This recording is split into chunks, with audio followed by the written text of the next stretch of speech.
కొత్తలో విశ్వాసులు ఎలా ఉండేవారు, రక్షణ పొందిన కొన్ని రోజుల తర్వాత ఎలా ఉండేవారు స్కిట్లోగా చూసాము. పాస్టర్ గారు విశ్వాసుల మధ్య సంభాషణ. రక్షణ పొందిన కొత్తలో లుతి ఆంటీ, దయామ లాంటి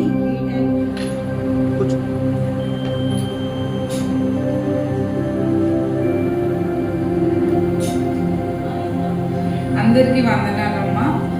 మన సంఘంలో ప్రతి సంవత్సరం 31వ తారీఖు బాప్తిస్మాలు తీసుకునేది కదా. ఈసారి ఎవరు తీసుకోలేదైతే నాకు కొంచెం బాధ అనిపించింది. కానీ దేవుని కృప వల్ల ఈరోజు ఒక ఇద్దరు మన సంఘంలో బాప్తిసాలు తీసుకున్నారు.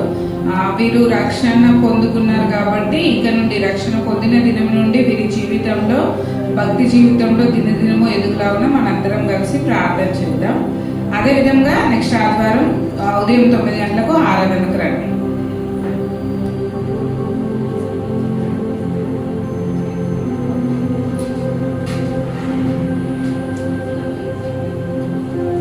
రక్షణ పొందిన కొత్తలో లుతి ఆంటీ, దయామ ఆంటీ చర్చికి ఏ టైంకి వచ్చారు? పాస్టర్ గారు మేము ప్రార్థనకు వచ్చినామండి.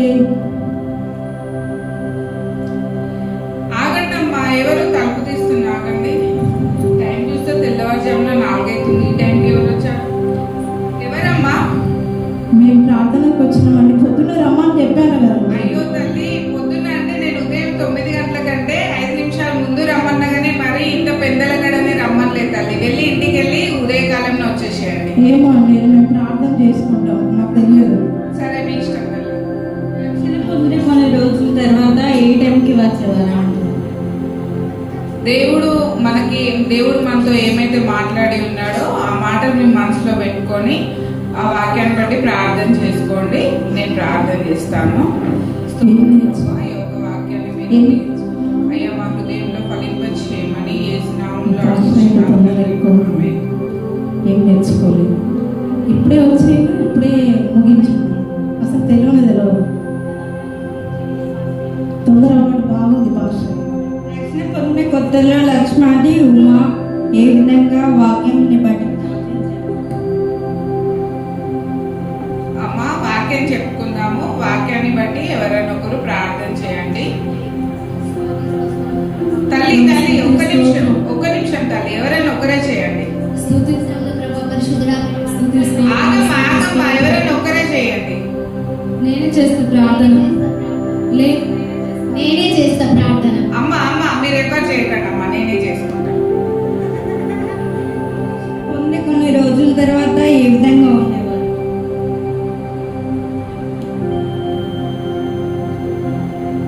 ఓకే తల్లి, వాక్యం చెప్పుకునే ముందు వాక్యాన్ని బట్టి ఒక చిన్న మాట ప్రార్థన చేసుకున్నాము. మీరు ఎవరైనా ఒక ప్రార్థన చేయండి.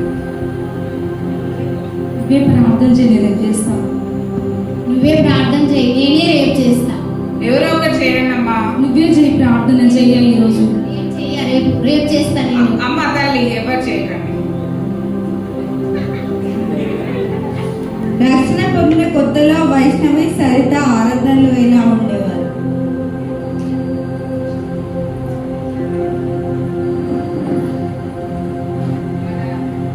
మనం లేచి నిల్చున్నట్లయితే ఆరాధన చేసుకున్నాం. దేవానికి స్తోత్రములు, స్తోత్రములు, స్తోత్రములు. నీ ఆత్మ మధ్యలో కుమ్మరిస్తున్న దైవానికి వందనాలు. స్తోత్రం చెప్పండి, చప్పట్లు కొట్టండి. దేవానికి స్తోత్రములు, స్తోత్రములు. దేవుని ఆత్మ మధ్యలో బలంగా దిగుతున్నారు తండ్రి. నీకు స్తోత్రములు, స్తోత్రములు తండ్రి. అయ్యా ఆరాధనలు తండ్రి ప్రభు దర్శించిన విధానం బట్టి నీకు స్తోత్రాలు చెల్లిస్తూ యేసు నామములో అడుగుచున్నాను తండ్రి. రక్షణ పొందిన కొన్ని రోజుల తర్వాత వీళ్ళు ఆరాధనలు ఎలా ఉండేవారు?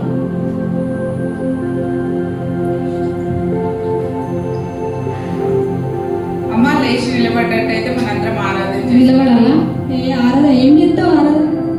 ఆరాధన చేసుకుందాం. అందరు దేవునికి స్తోత్రం చెప్పండి అమ్మా. చెప్పాలా? చెప్పకపోతే ఏమైతే శక్తి ఉన్నదయ్యా. చెప్పలు కొట్టండి తల్లి.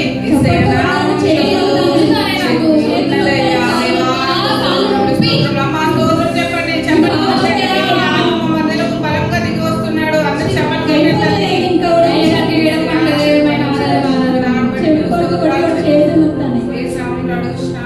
తండ్రి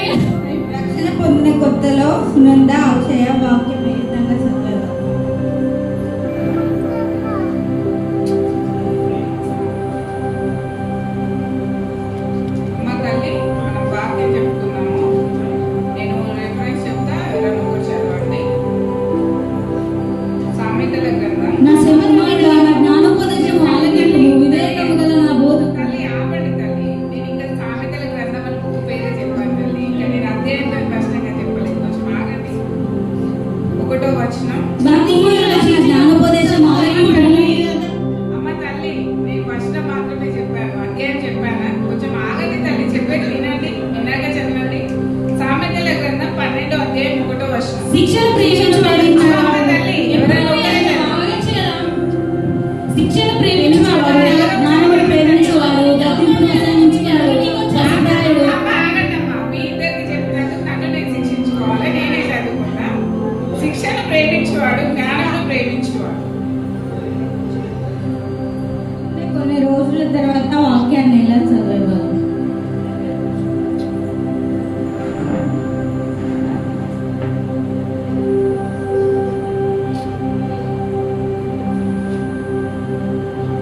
వాక్యం చదువుకుందాము. కీర్తనల గ్రంథం 23వ అధ్యాయం 1వ వచనం. ఎవరైనా ఒకటి తీసి చదవండి. నువ్వే చదువు, నేను రోజు చదువుతాను కదా. అమ్మా, ఎవరైనా నేను ఒకటి చదివి ఒకసారి నువ్వు చదువు, నేను రేపు చదువుతా. చదువుతాను కదా చదివి. అమ్మ కనీసం బైబిల్ ఓపెన్ చేయండి అమ్మా. ఎవరైనా ఒక చదవండి తల్లి.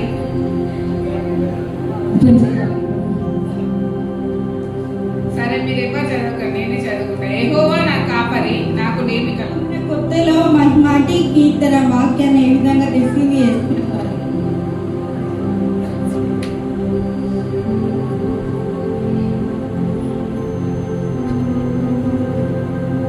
ఓకే, చదవబడిన వాక్యాన్ని ఇప్పటివరకు విన్నారు కదా.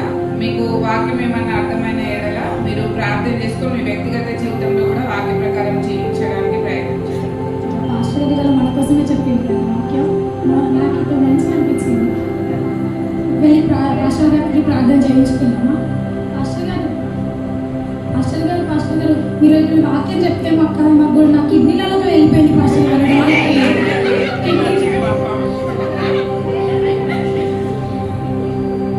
పాస్టర్ గారు మీరు వాక్యం ఖచ్చితంగా వెళ్ళిపోయింది గారు. అమ్మా తల్లి, వాక్యము కండలకు కిడ్నీలలో కాదమ్మా, హృదయం లోపలికి వెళ్ళాలి. వాక్యం హృదయం లోపలికి వెళ్ళినప్పుడే మన జీవితం మారుతాయి. కిడ్నీలోకి వెళ్ళడానికి అదే మన రాయ తల్లి. లేదు పాస్టర్ గారు, మీరు చెప్పిందల్లా వింటే నా కిడ్నీలలోకి వెళ్ళిపోయింది. లేదు లేదు తల్లి, వాక్యం హృదయంలోకి వెళ్ళాలి. మీరు ఇంకాను వాక్యం ఇంకా మంచి అర్థం చేసుకోవాలన్నా నేను ప్రార్థన చేస్తా. మీరు కూడా వ్యక్తిగత జీవితంలో ప్రార్థన చేస్తారు.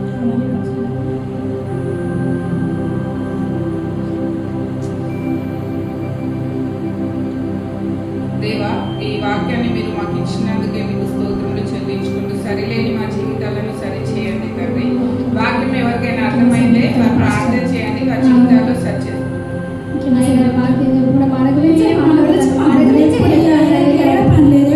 రక్షణ పొందిన కొత్తలో సరిత వైష్ణవి దశమ భాగం విషయంలో ఏ విధంగా?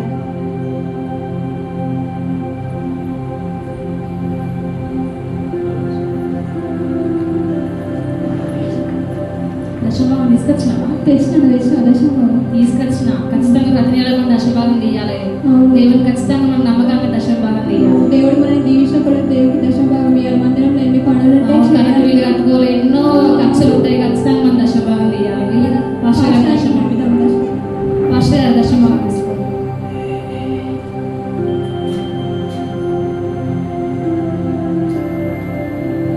దేవా, ఈ బిడ్డలు ఇచ్చిన దశమ భాగం మీరు దీవించి ఆశీర్వదించి తండ్రి బిడ్డల జీవితంలో తండ్రి 360 ప్రతిఫలం దయచేయమని ఏ క్రమంలో అడుగుతున్నారు తండ్రి. ఆమేన్. పాస్టర్ గారు ఏ అవసరం ఉన్నా మాకు చెప్పండి. సంఘంలో ఏ ఖర్చులైనా మేము పెట్టుకోవడం సిద్ధంగా ఉన్నాం. తప్పకుండా చెప్పండి పాస్టర్.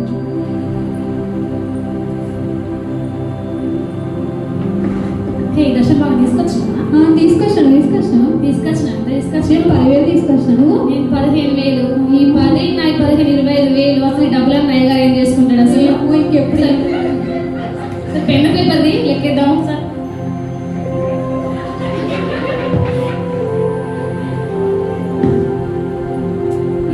తీసినా ఒకసారి గ్లోరక్ ఇస్తుంది, నేను ఇస్తా, నువ్వు ఇస్తావు, మహిమకి ఇస్తుంది. అసలు లెక్క ఎంత అవుతుంది? అమ్మో చూడు ఎంత ఇన్ని డబ్బులు అసలు అయ్యగారు ఏం చేసుకుంటాడు? ప్రతి ఖర్చు మనమే వెళ్ళగొడతాడు. అసలు ఇది చెప్పేసి మొత్తం మనమే వెళ్ళగొడతాడు. కరెంట్ బిల్లు ఇది తప్పు కదా, తప్పది. మనకు ఉన్నా లేకుండా ఇవ్వాలి. పంపించుకోవాలంతా ఫస్ట్ గారు బాగా ఇప్పుడు పోతుంది ఏమో. అందరం పరిచర్య విషయం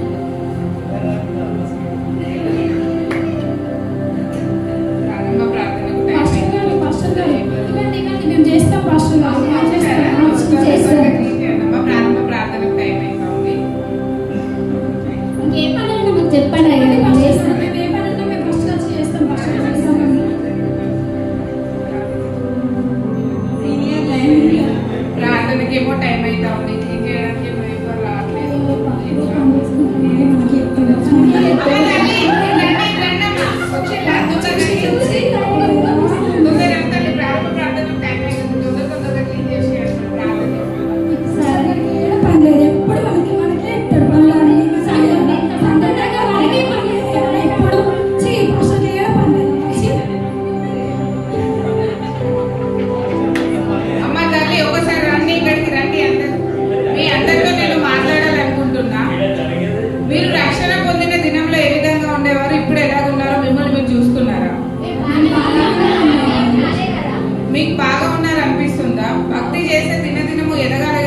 చేసుకోండి. ఆసక్తి విషయంలో మాంద్యులు కాక ఆత్మీయందు తీవ్రత గలవారి ఉండండి దేవుని వాక్యం సెలవిస్తా ఉంది. అదే విధంగా మీ భక్తి జీవితాన్ని మీరు ఎదిగింపచేసుకోండి.